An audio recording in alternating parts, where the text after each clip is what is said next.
ہمارے معاشرے کے اندر ایسے کلمہ پڑھنے والے موجود ہیں، وہ کیا کہتے ہیں؟ اللہ تبارک و تعالیٰ ہر جگہ موجود ہے، وہ وحدت الوجود کا عقیدہ رکھتے ہیں۔ اللہ ہمارے اندر بھی نعوذ باللہ من ذالک، آپ کے اندر، پیڑ میں، پہاڑ میں، پتھر میں، کنکر میں، اسماعیل کے اندر، کرسی میں، گلاس میں، بوتل میں، سیڑھی میں، ہر جگہ موجود ہے۔ نعوذ باللہ من ذالک کہتے ہیں کہ کائنات کی ہر شے میں اللہ موجود ہے، کفریہ عقیدہ ہے۔ قرآن کہتا ہے کہ اللہ عرش میں موجود ہے۔ ایک لونڈی آئی، داسی جسے ہندی میں کہتے ہیں، اللہ کے رسول صلی اللہ علیہ وسلم کے پاس، اس کے بارے میں اس کے مالک نے کہا کہ میں اسے آزاد کرنا چاہتا ہوں۔ اللہ کے رسول صلی اللہ علیہ وسلم نے پوچھا، جاننا چاہا یہ لونڈی مسلمان ہے کہ نہیں۔ کیا پوچھنا چاہا؟ مسلمان ہے کہ نہیں؟ تو مسلمان ہے کہ نہیں یہ پوچھنے کے لیے آدمی عموماً کیا کرتا ہے؟ کوئی بولے ہم آپ کا مسلمان، تو آپ کیا بولیں گے؟ ٹھیک ہے مسلمان ہو، کلمہ آتا ہے، بولے گا لا الہ الا اللہ محمد رسول اللہ، ہاں مسلمان۔ کلمہ تو بہت سارے لوگ پڑھتے ہیں۔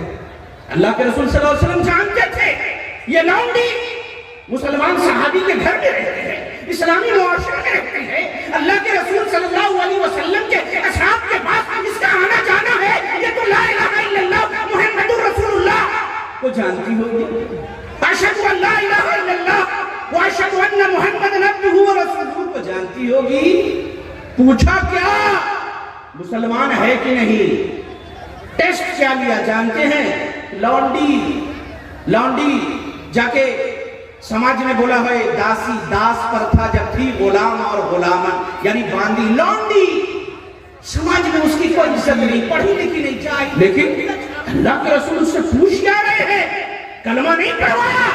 جب اس نے کہا کہ میں مومنہ ہوں، بتایا گیا کہ یہ مسلمان ہے۔ اللہ کے رسول نے ٹیسٹ لینا چاہا کہ یہ مسلمان ہے یا نہیں ہے۔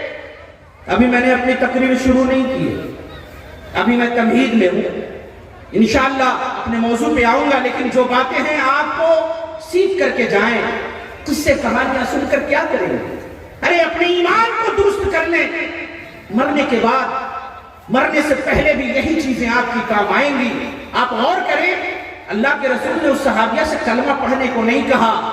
ہمارے یہاں ہوتا ہے نا، ایک بات اور جان لے کہ ہمارے بہت سارے مسلمان بھائی ایسے ہیں کہ جب نکاح کی مجلس قائم ہوتی ہے، وہ لڑکا صحرا لگا کر، بڑی سی وہ جھالڑیں لٹکتی ہوتی ہیں، صحرا، یہ سب بدعت ہے، صحرا لگا کر اور بالکل ہاتھیوں کے چال سے ٹھمک ٹھمک کر چلتا ہوا اسٹیج پر آتا ہے۔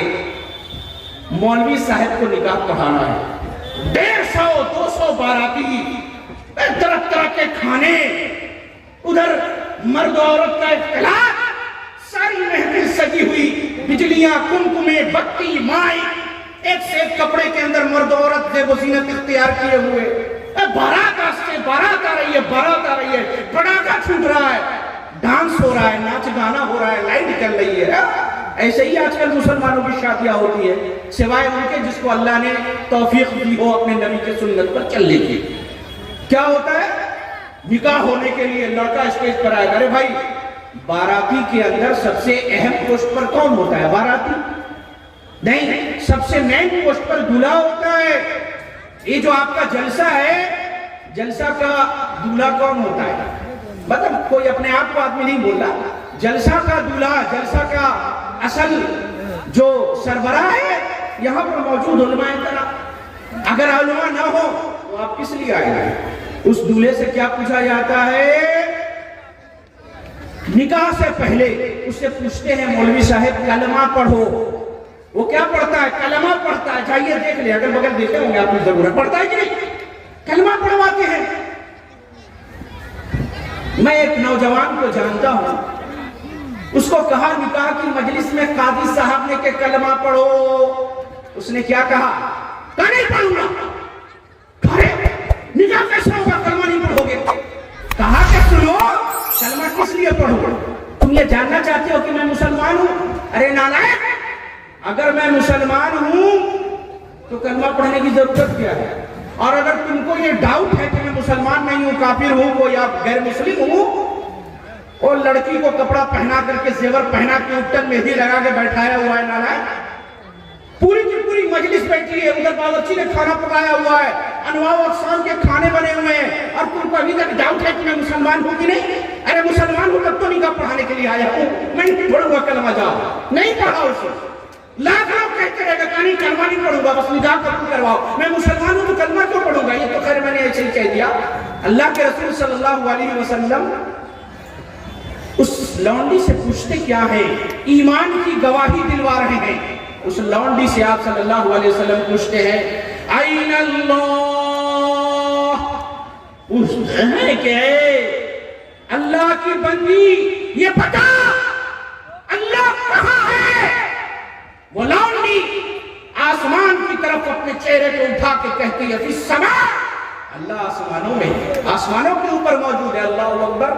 اللہ کے رسول کہتے ہیں یہ مومنہ ہے، اس کو آزاد کر دو، اللہ اکبر۔ ایک لونڈی مدینے کے اندر رہنے والی، صحابہ کے زمانے میں جاہل، پڑھی لکھی نہیں، انگوٹھا چھاپ، اسے بھی یہ پتا تھا کہ اللہ رب العزت آسمانوں کے اوپر عرش پہ موجود ہے۔ ہم کہتے ہیں کہ اللہ ہر جگہ موجود ہے۔ میں کہہ رہا تھا بات طویل ہو رہی ہے۔ علامہ ابن تیمیہ رحمۃ اللہ علیہ نے کہا کہ جب اللہ رب العزت اپنے عرش پر موجود ہوا، مستوی ہو گیا، فرشتوں کو کہا اٹھاؤ، فرشتے اللہ کے عرش کو اٹھا نہیں سکے۔ اللہ رب العزت سے پوچھا ہے اللہ ایک تو تیرا عرش، تیری کرسی، اوپر سے تیری ذات، ہم بیچارے فقیر حقیر نادار فرشتے ہم کہاں سے تیرے عرش کو اٹھا پائیں گے؟ اللہ رب العزت نے کہا کہ کہو لا حول ولا قوت الا باللہ، لا حول ولا قوت الا باللہ کی برکت سے تم میرے عرش کو اٹھا لو گے۔ اللہ اکبر، بڑا بہترین کلمہ ہے۔ تو میرے بھائی سب سے پہلے ہم اس اللہ کا شکر ادا کرتے ہیں کہ جس اللہ نے ہمیں یہاں پر آنے اور آپ لوگوں کو یہاں پر آ کر کے کتاب و سنت کی باتیں سننے اور جلسہ کے منتظمین کو اس جلسے کو منعقد کرنے کی توفیق عنایت کی، اور لاکھوں کروڑوں درود و سلام نازل ہوں ہمارے اور آپ کے آخری نبی حضرت محمد صلی اللہ علیہ وسلم پر۔ میرے بھائی میں اپنی گفتگو کی ابتدا یہاں سے کرتا ہوں۔